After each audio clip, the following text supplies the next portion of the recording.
नहीं, ऐसा मुझे नहीं लगा था, पर एक बात सच है कि हमारे देश में 22 लाख करोड़ रुपए का फॉसिल फ्यूल इंपोर्ट होता है। अगर ये इंपोर्ट रुक गया और ये 22 लाख करोड़ रुपए अगर देश की जनता के जेब में जाएंगे तो करोड़ों युवाओं को रोजगार मिलेगा, प्रदूषण कम होगा, देश का इंपोर्ट कम होगा और देश की प्रगति होगी। हमारी नागपुर महानगर पालिका ने अभी एक प्रोजेक्ट शुरू हुआ है जिसका उद्घाटन जून महीने में हो रहा है और उसके लिए मैं प्रधानमंत्री जी को भी रिक्वेस्ट करने वाला हूं, क्योंकि कचरे से 28 टन सीएनजी पर डे तैयार होगा। पूरे देश के कचरे का अगर उपयोग किया जाएगा तो हमारे देश में हजारों टन सीएनजी महीने में तैयार होगा, तो हमारी उससे जो आज दिक्कत है गैस की वो कम हो सकती है। अभी 100% इथेनॉल पर चलने वाली गाड़ियाँ 4 व्हीलर और 2 व्हीलर मार्केट में आ रहे हैं। 4 तारीख को मारुति सुजुकी की गाड़ी भी आ रही है और मुझे लगता है कि हाइड्रोजन भविष्य का फ्यूल है, उसमें भी हमारे लोग काम कर रहे हैं और इसमें हम आत्मनिर्भर बनना चाहिए।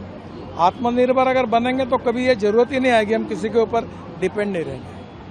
जब 25 लाख पेड़ लगाने की भी संकल्पना की है, कब एक नागपुर शहर और जिले में मैं अभी एक कोड ऑफ कंडक्ट के कारण थोड़ी अड़चन आई थी, पर यहाँ के सभी educational institution, school, social organisation, राजनीतिक पार्टी, कारपोरेटर्स सबके साथ मिलकर, सामाजिक संगठन के साथ मिलकर हम नागपुर शहर और जिले में लेकर करीब 25 लाख पेड़ लगाने का हमने निर्णय किया है और इसमें फॉरेस्ट ने उसके लिए जो प्लांट लगते हैं वो भी तैयार किया और आज यहाँ भी प्लांट डिस्ट्रीब्यूट करने का काम शुरू है।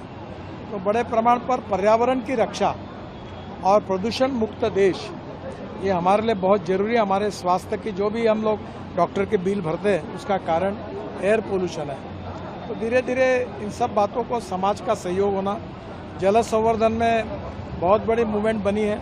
5000 किसानों का सरपंच और उनका बड़ा कार्यक्रम हुआ, उससे काफ़ी प्रेरणा मिलकर लोग काम कर रहे हैं। समाज के साथ मिलकर ये सब काम समाज उपयोगी है और ये करने के लिए वैसे भी मैं अपना समय ज़्यादा खर्चा करता हूँ और ज़्यादा करने की कोशिश करता हूँ। हेल्थ सेक्टर भी काफ़ी है, आपने कई डायग्नोस्टिक सेंटर भी खोले, क्या लग रहा है कि हेल्थ सेक्टर पे विशेष ध्यान देना जरूरी है? बिल्कुल ज़रूरी है। अभी 1200 रुपये में MRI मिलता है, 600 रुपये में CT स्कैन होता है, 200 रुपये में सब पैथोलॉजी की टेस्ट होती है, 100 रुपये में एक्सरे मिलता है और 500 रुपये में डायलिसिस होता है। तो ऐसे पहले नागपुर में है और नागपुर में एक सेंटर, एक अमरावती में, एक वाशिम में और एक भंडारा में, इसका भी प्रोसेस में है और गरीब लोगों को विशेष रूप से मिले। और एक कोशिश मैं कर रहा हूँ कि कैंसर के जो इंजेक्शन्स होते हैं वो 3-3, 3.5 लाख रुपए का एक है, गोली भी 1.5 लाख रुपए की है। तो मैं कोशिश कर रहा हूँ कि बाहर से इंपोर्ट करके लाकर 1/3 प्राइस में गरीब लोगों को उपलब्ध करा के दूँ। बेचारे लोग अपनी जान चली जाती है पर दवा लेने के लिए उनके पास पैसे नहीं है। तो हम लोग जो जो प्रकार से प्रयास कर सकते हैं वो करने का जरूर प्रयास करेंगे। ठीक है, बहुत बहुत जन संधारण के 25 वर्ष अभी सबसे अच्छी बात यह है कि पानी परिषद के बाद वरुण मोर्शी में काम शुरू हुआ है और मैंने एक प्रोक्लेन, 2 प्रोक्लेन मशीन, एक वहाँ पहुँच गया है, अभी वो लोग गए यहाँ से और वहाँ काम शुरू हुआ है। वरुण मोर्शी, काटोल, नरखेड़ और कड़मेश्वर, सावनेर, ये 4 हमारा डार्क एरिया है और इसमें जल संवर्धन का काम तेजी से करने की हम कोशिश करेंगे। सर, क्या प्रधानमंत्री, गृह मंत्री ने शुभकामनाएं पहुंची आप तक? मुझे प्रधानमंत्री जी की पहुंची, राष्ट्रपति की पहुंची, गृह मंत्री जी की पहुंची, रामदेव बाबा की पहुंची, काफ़ी सब लोगों ने आशीर्वाद दिए और मुझे विश्वास है कि काफ़ी फिल्म अभिनेता उनका भी आया और मैं अभी फ़ोन नहीं ले पा रहा हूँ, पर सबकी शुभकामनाएं मिली है, उनके प्रति मैं बहुत बहुत आभार व्यक्त करता हूँ। कड़ी धूप में भी यहाँ पर लोग आपके प्रशंसक आए हुए हैं, मेरे इसीलिए मैं जल्दी उठ के आया हूँ।